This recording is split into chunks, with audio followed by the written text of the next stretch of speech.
आपका नाम क्या? जी क्या रस राजपूत। आज क्या कारण है कि आपको धरना स्थल में धरना देना पड़ रहा है? आरटीओ ऑफिस से सर, आरटीओ साहब से कई बार बात कर चुके हैं।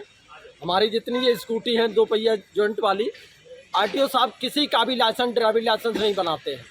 सभी गाड़ियां बगैर लाइसेंस चलती हैं। सड़क पर चलने पर कई बार दुर्घटनाग्रस्त हो जाती हैं और पुलिस चेकिंग लगती रोड पर, तो हम दिव्यांगों के पास लाइसेंस नहीं होता है। उस समय पुलिस वाले चालान करने की धमकी देते हैं और गाड़ी सीज करने की धमकी देते हैं।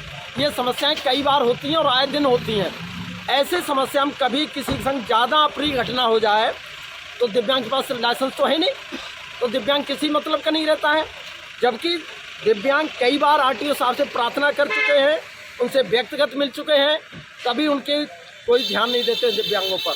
इसलिए उनके उपलक्ष्य में धरना किया, ज्ञापन भेजा है। अब की बार अगर ज्ञापन से नहीं सुनते हैं तो उनके ऑफिस में धरना किया जाएगा। आप व्यक्तिगत आरटीओ साहब से मिले थे तो क्या कहा उन्होंने? व्यक्तिगत मिले थे एक कार के ट्रांसफर के चक्कर में सर।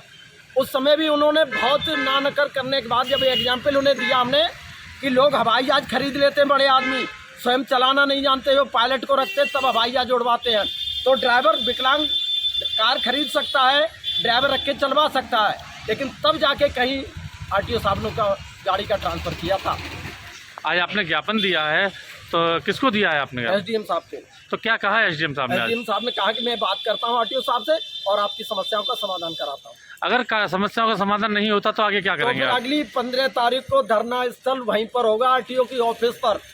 और आरटीओ साहब अक्सर ऑफिस जाते हैं 12 से 2 बजे के बीच में, टाइम पे कभी नहीं पहुंचते। 1-2 बार गए तो अक्सर वहाँ इंतजार करना पड़ता है, 2 बजे ही पहुंचते हैं।